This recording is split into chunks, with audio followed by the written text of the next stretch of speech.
Welcome back to Second Take. We hope all of you had a great 4th of July weekend, celebrated America and loved it. I'm Jillian Kushner. That's Armand Sadler. Armand, how was your birthday? We know that was recently. Yeah, I'm doing well. It was a good 4th of July weekend. Would have been nicer if the U.S. soccer team was in it, but it's all right. Happens. Yes, so let's dive right into some soccer. So the USA did lose to Belgium in a 2-1 game in overtime. It was a heartbreaker.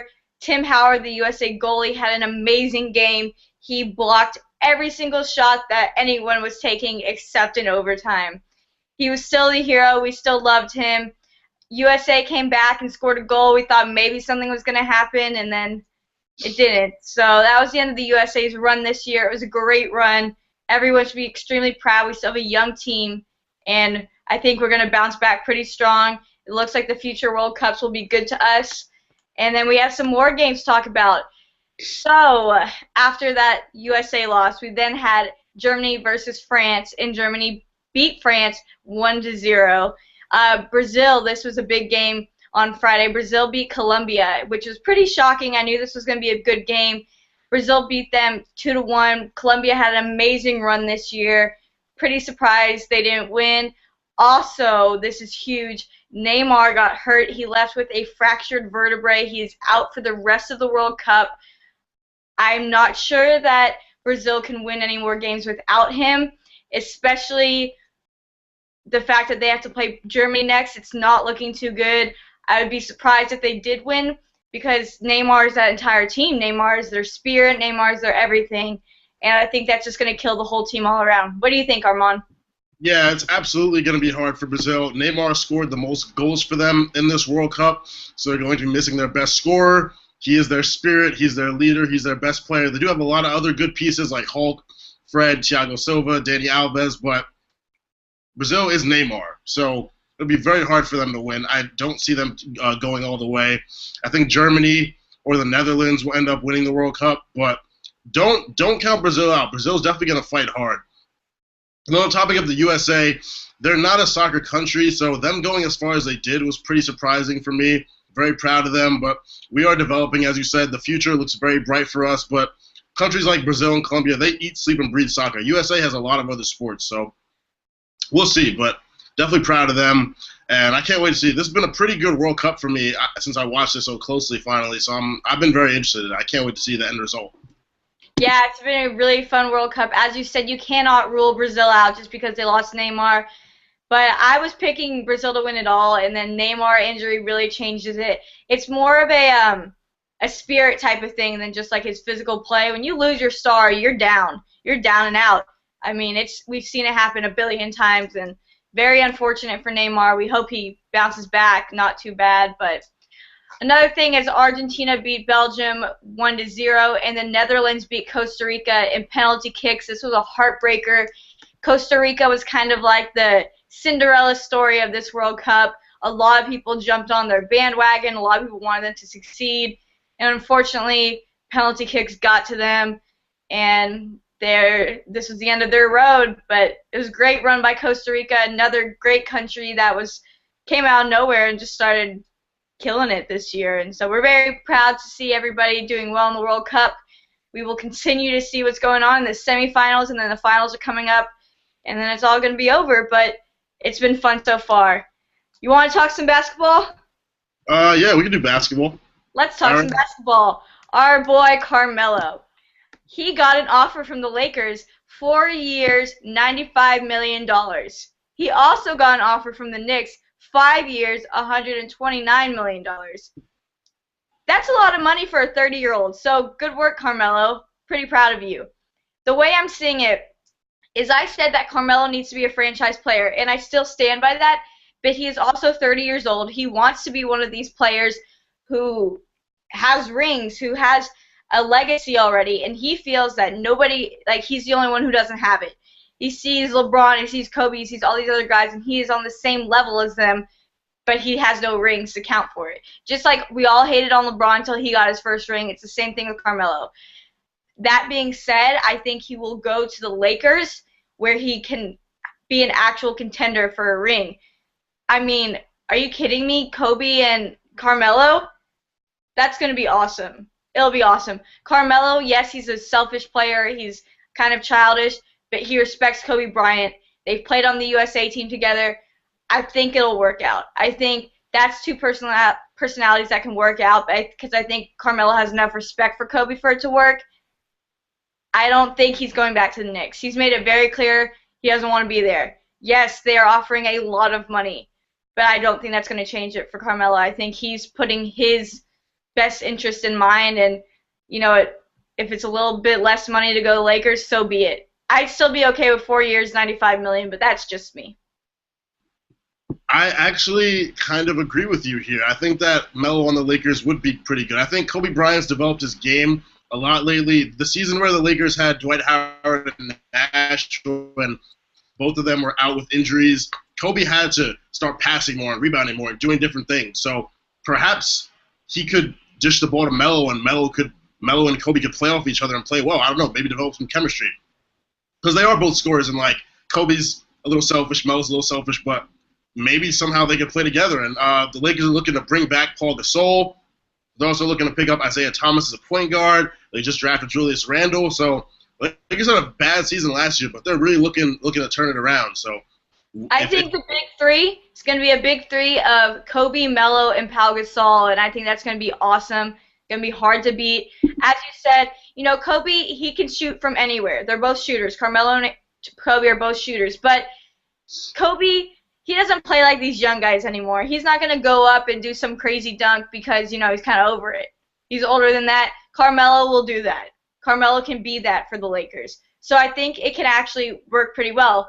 They still need a coach. Let's not forget that. They're still lacking that one little thing called a coach. So hopefully they find someone that Kobe approves of, because that's honestly the only approval you need on the Lakers. So we'll see how that goes. We do have some more to talk about in basketball. The Mavs and Dirk Nowitzki agreed to a 3-year, $30 million deal. So good for him. He's back there. Also, last week we discussed Jason Kidd possibly going to the Bucks. That happened. He's now the new Bucks head coach. So it's signed, sealed, delivered. And we also got our boy LeBron. So there were some rumors that D-Wade and Bosh were agreeing to a deal with the Heat, but then someone else came out and said, no, that's not true. Regardless, it is true in my opinion. I think they're all going back, going to re-sign, going to structure a new deal, whatever. LeBron has been actually pretty out of the media as far as I'm concerned. There hasn't been really any rumors. Everyone's just trying to figure out where's he going to go. I think he's staying. And I've been saying that. He's going to stay. They're all going to stay. I know Chris Bosh got some other offers, but I don't think he's going anywhere. They're all going to get a new deal and stay there, and it's going to be fun because there's going to be two huge big threes if Pau Gasol goes back to Lakers and if Carmelo goes to Lakers. But I think that could be really fun. But I've been saying it. They're all staying in Miami, and I'd be shocked if any of them left. Yeah, we know Dwayne Wade is not going anywhere. Chris Bosh is going to be offered by the Rockets a maximum deal. The Mavericks are also interested in Chris Bosh, but I think if LeBron stays, which is looking like he's going to do, Bosh will stay as well. LeBron's free agency period has consisted of him traveling to watch World Cup games. He hasn't been talking to the media at all. He hasn't talked to any teams. His agent has been handling all that. I think LeBron is trying to stir up some drama, get the attention on him, just to go back to Miami. Some triumphant return. The Miami returns to their spot at the top since the Spurs dethroned them this year. I think it's really just a media thing. I don't really think LeBron's going to go anywhere. He wants to see the offers. He wants to know that teams want him. But at the end of the day, I think he's going to go back to Miami as well. Completely agree. This is all attention on LeBron. He knew when he opted out it was going to be a frenzy, and he got what he wanted. He's not doing the decision again. Let's hope he doesn't do that again. And he loves it. He loves the attention. We know this. And I think it's definitely, he wants to feel wanted. He wants to say, hey, who else wants me? He wants to, dabble in the opportunities, but he's not going to do anything. He's going to stay where he is because he thinks he can get rings there, so he wants to get more rings. Case closed. As far as I'm concerned, LeBron is still going to be on Miami for the foreseeable future. So you want to talk some baseball, Armand? I know you love it. Yeah, absolutely. Baseball's been pretty exciting lately. Clayton Kershaw has been on a tear on the mound. He's thrown 36 straight scoreless innings, which is phenomenal. He's ranking among some of the top pitchers in Dodgers history, throwing that many scoreless innings. Some unfortunate news for the Yankees. Joe Girardi said it's looking like CC Sabathia is going to be out for the season. He hasn't played much. We haven't really been looking all that great pitching-wise besides Tanaka and Kuroda. We really only win when they pitch. But we're turning it around. Currently, we're in the lead right now in the ninth inning. I believe the score is 9-4. We've been winning some games lately. So, I mean, the Yankees, we're up and down. It's always a drama story with us, but hopefully things turn around. The Oakland Athletics are still looking phenomenal. I had the chance to watch a Tigers game really closely against the Rays. Miguel Cabrera is absolutely unstoppable. Mike Trout, his fans are calling out for him to win MVP. We know that there's a debate between if Miguel Cabrera is the best player in the league or Mike Trout. Mike Trout is leading with the All-Star votes. He's looking great. All-Star game is coming up, as well as the Home Run Derby. All-Star break is always very fun for the MLB. We'll be tuning in. We will have news for that. But baseball is exciting. You know, it's NBA's over, NFL's over, so you got the World Cup to watch and you got baseball. Yeah, it is a pretty slow sports time for us right now. We do need to tell you guys that in the NFL we do actually have some news for a while. Finally, we do have some updates on that lovely little Browns receiver, Josh Gordon, got arrested again. So we can definitely say his future in the NFL is pretty rocky right now. We discussed earlier that he was arrested for something else, and he's doing it again. Yeah, it's really disappointing. I mean, with them just drafting Johnny Manziel with the quarterback battle, it would have been nice to have a good receiver core. Josh Gordon will not be playing at all during the season. They just picked up Miles Austin. So regardless if Hoyer starts or Manziel starts, they'll be missing their best receiver. I don't think DWIs are the way to go. Knowing you just got suspended from the league for a season, I think you really need to sit home and think about what you did. Josh Gordon lost to drive while he's intoxicated. I mean, it's stupid, but hopefully the Browns can pick up someone else in his absence because they have the potential to be good, like I've said. It happens, and there's also some news about Jimmy Graham. They labeled him as a tight end for the Saints, which is pretty bizarre to me. I don't think I've ever seen him line up in the tight end position as much as I've seen him in the wide receiver slot. Very questionable decision by the Saints. This is going to be I'm pretty sure it's because it's a pay cut if you're labeled as a tight end rather than a receiver. It's bizarre, especially for Jimmy Graham. I think you need to do whatever you can to please him. He's the second best player on that team behind Drew Brees.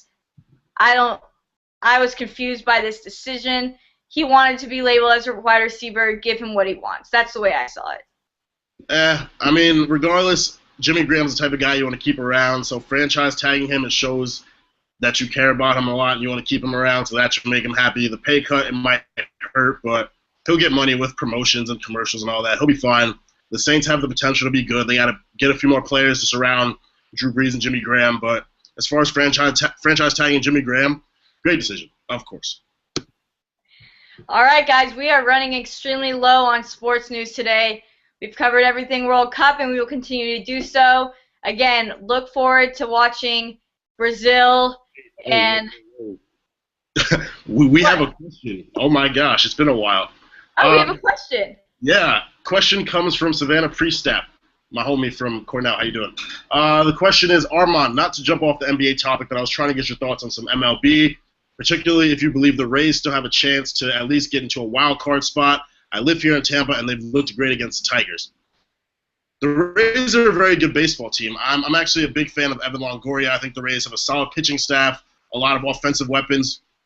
They're in a all right division. I think that they could possibly pull off a wild card spot. With the Yankees being as shaky as they are, and all the other teams in the AL East being a little rocky, I think the Rays could pull it off. So definitely have high hopes for Tampa. That's our only question. Thank you for the question. We haven't had a question in such a long time. That was kind of refreshing. Thank you. So, yes, as I'm saying, keep an eye on the World Cup.